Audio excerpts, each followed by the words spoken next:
Kasi yung mga anti-Catholic critics, sinasabi nila, kung hindi pala nagkanulo si Judas, hindi mamamatay si Jesus, ibig sabihin, si Judas daw ang nagligtas sa mundo.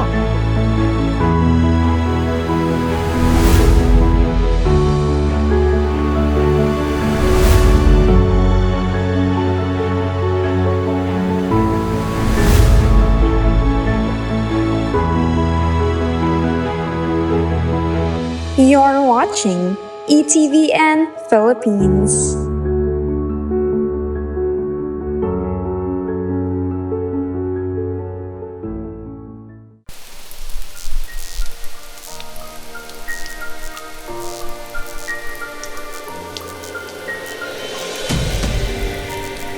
Purihin ang Panginoon, isang mapagpalang araw po para sa ating lahat na mga sumusubaybay sa ating Pipilan Emmanuel TV Network. We all believe that Jesus Christ is God.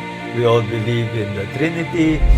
So that so much more is the thing that will make you stay and make you continue on with faith. Ito po ang katotohanan ng ating pananampalataya. Maraming salamat po sa inyong pagsama hanggang sa mga susunod po nating pagtatanghal. Ako po si Brother Marco, si Evangelista, na lagi pong nagpapaalala at nagsasabing, ang Diyos ay sumasa atin, Emmanuel.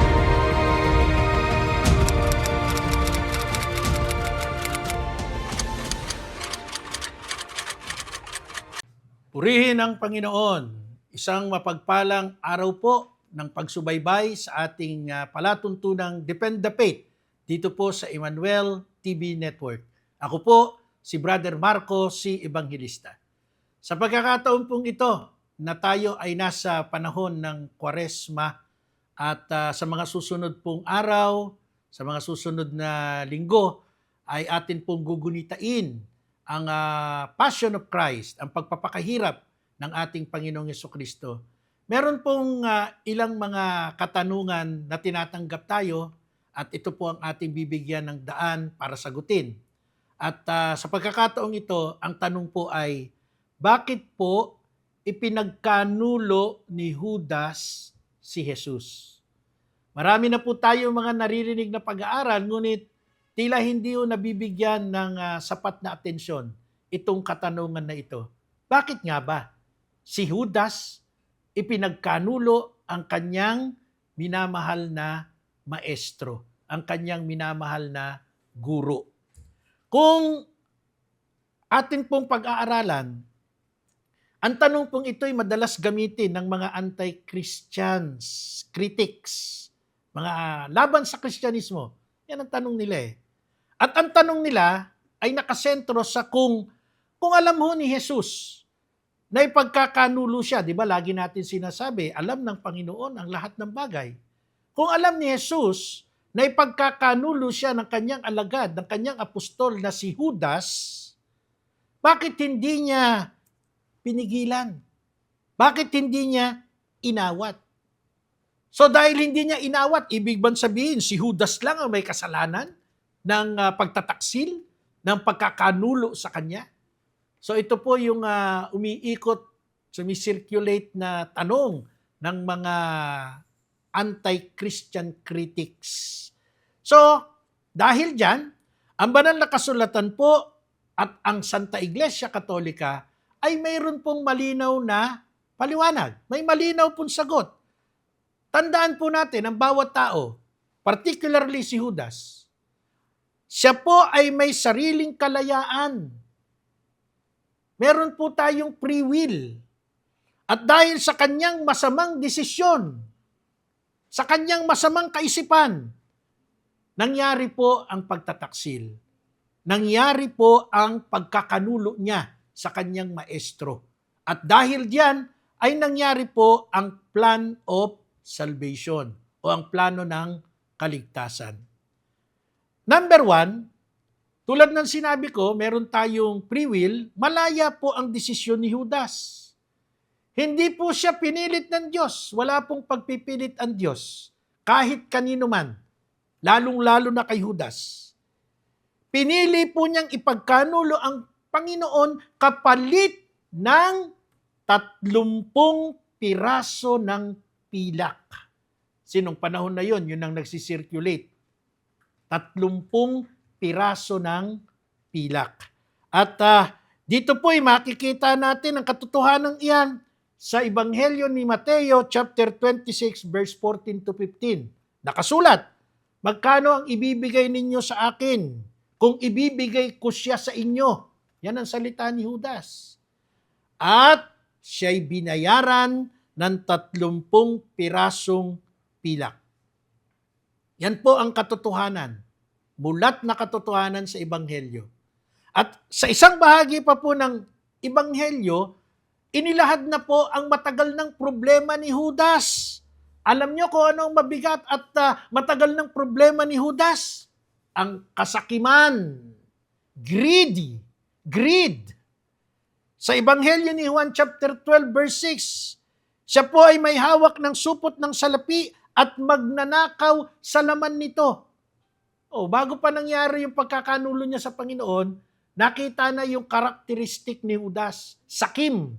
Sakim sa pera. Sakim sa kayamanan. Kaya po sa isang punto, wala pong pagkakamali ang Diyos sa ginawa ni Judas. Ito po ay personal niyang kasalanan. Kasi nga, meron tayong free will. Sa sulat po ni Santiago chapter 1 verse 13 to 14, ganito po ang ating matutunghayan. Ang Diyos ay hindi tumutokso sa sinuman, kundi ang bawat isa ay natutokso sa sarili niyang pagnanasa. Hindi ho kailanman nanukso ang Diyos sa sinuman sa atin. Tayo po ay napapahamak, natutokso tayo dahil sa sarili nating pagnanasa. Kaya dahil dyan, pumasok ang impluensya ni Satanas. Pumasok si Satanas. Ang pagtataksil ni Judas ay hindi lamang po moral weakness. Hindi lamang po kahinaang moral. Ito po ay mayroong tinatawag na spiritual dimension. Sabi po ng Lucas chapter 22 verse 3, at pumasok si Satanas kay Judas. At sa Ebanghelyo uli ni Juan, chapter 13, verse 27, ang sabi, pagkatapos tanggapin ang tinapay, pumasok si Satanas sa kanya. Kaya meron pong another point. Hindi ibig sabihin nito, pinilit ni Satanas si Judas. Ang ibig pong sabihin, binuksan ni Judas ang kanyang puso sa kasalanan, kaya naging instrumento siya ng kasamaan. Si Judas po ang gumawa ng pagbubukas ng pinto ng kanyang puso para mapasok siya ni Satanas. Kaya mga ginigiliw kong taga-subaybay, natupad po ang mga propesiya sa lumang tipan. Kung atin pong pag-aaralan ng banal na kasulatan, mula pa sa lumang tipan ay meron na pong propesiya. Ang pagtataksil ay hindi po aksidente. Ito po ay inihula na doon pa po sa matandang tipan. Kung atin pong titingnan ang aklat ng awit, chapter 41 verse 9, na nakalagay po, ang aking kaibigang pinagkakatiwalaan ko, nakasalo ko sa pagkain, ay tumalikod laban sa akin. So yung propesiyang iyan, nangyari po sa huling hapunan. Ang kaibigan ay tumalikod at ipinagkanulo ang kanyang kaibigan. Sa aklat po ng Zacarias chapter 11 verse 12 to 13 ay ating makikita, tinimbang nila ang aking kabayaran, 30 pirasong pilak. So ano po ba yung tinanggap ni Judas? 30 pirasong pilak. Ito po mismo ang nangyari sa Ebanghelyo. Yung binasa natin sa aklat ng lumang tipan sa Zacarias ay makikita natin sa Mateo chapter 27 verse 9 hanggang 10. Tinutukoy ng Ebanghelista na ang 30 piraso ng pilak ang katuparan ng propesiya sa matandang tipan.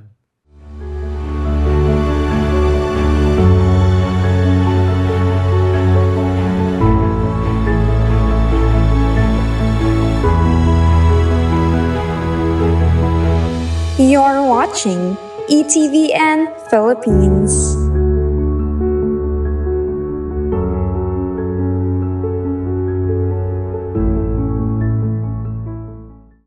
Sa isang punto, ang mga pangyayaring ito ay patunay po ng pagkakatugma ng luma at ng bagong tipan. At ito po ang isang mabigat na katotohanan. Kasi yung mga anti-Catholic critics, sinasabi nila, kung hindi pala nagkanulo si Judas, hindi mamamatay si Jesus, ibig sabihin, si Judas daw ang nagligtas sa mundo. Maling-mali po yan. Ito po ay isang maling argumento. Bakit? Kung walang pagtataksil si Judas, walang kaligtasan dahil hindi mamamatay si Jesus, kaya daw dapat nating pasalamatan si Judas. Mga ginigilo kong taga-subaybay, ito po ay isang theological na mali, malaking kamalian. Yan po ang maling theology. Ang kaligtasan po, mga ginigilo kong taga-subaybay, ay gawa ng sakripisyo ni Kristo, hindi po gawa o bunga ng kasalanan ni Judas. Naligtas ang ating mga sarili, ang ating mga kaluluwa, ang sandaigdigan dahil po sa kamatayan, sa paghihirap, sa sakripisyo ni Jesus, hindi po dahil nagkamali si Judas. Sabi ho ng John chapter 10 verse 18, walang kumukuha ng aking buhay, kusang loob kong ibinibigay ito.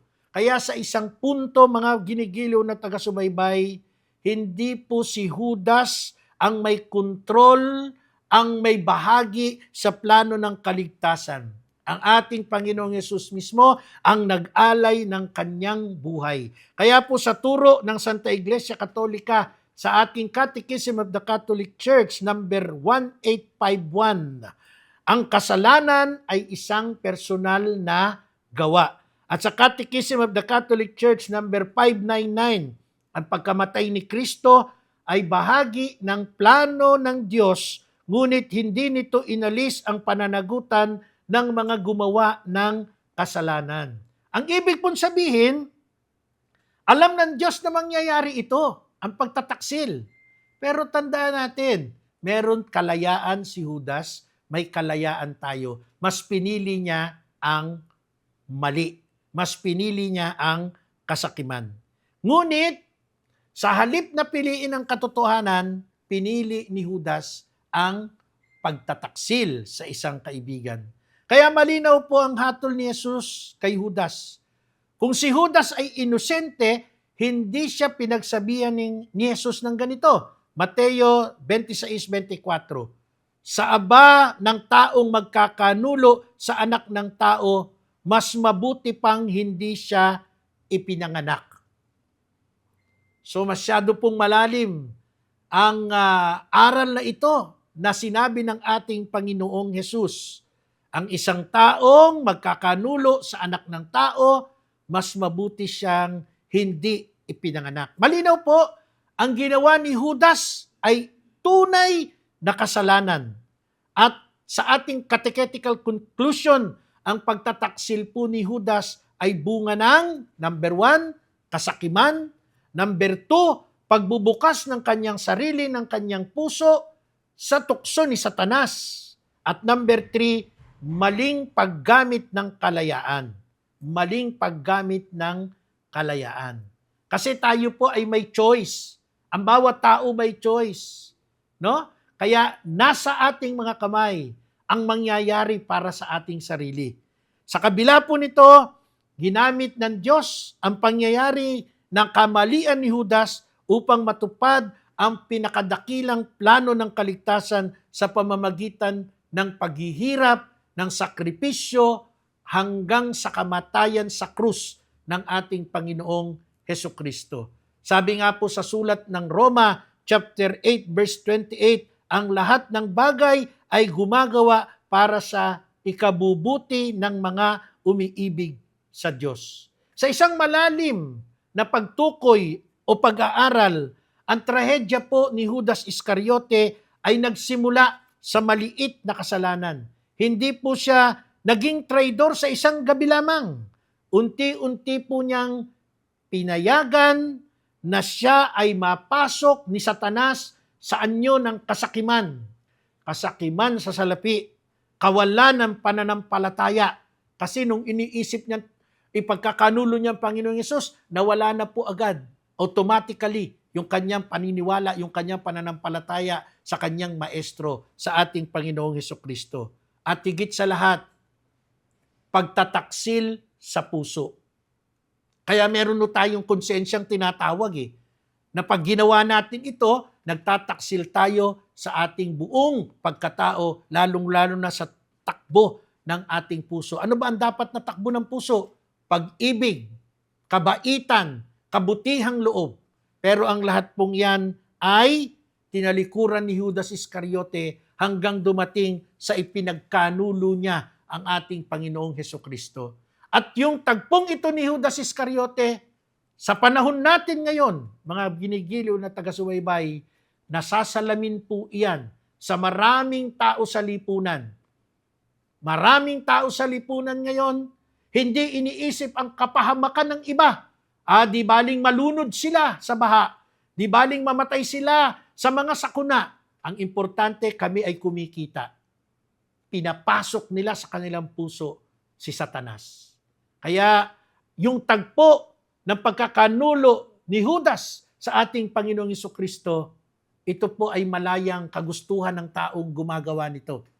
Kaya sa pagkakataong ito, isang panawagan, huwag nating papasukin si Satanas. Huwag nating bigyan ng laya si Satanas na gumalaw sa ating buhay sa anyo ng kasakiman. Sa halip, ay gawin natin ang sinabi ni Jesus. Kung paanong inibig ako ng Ama, gayon din naman, iniibig ko kayo, kaya mag-ibigan tayo. Muli, maraming salamat po sa inyong pagsubaybay sa ating programang Depend the Faith dito po sa Emmanuel TV Network. Hanggang sa mga susunod po nating pagtatanghal, ako po si Brother Marcos, si Evangelista na nagsasabing, ang Diyos ay sumasa atin, Emmanuel.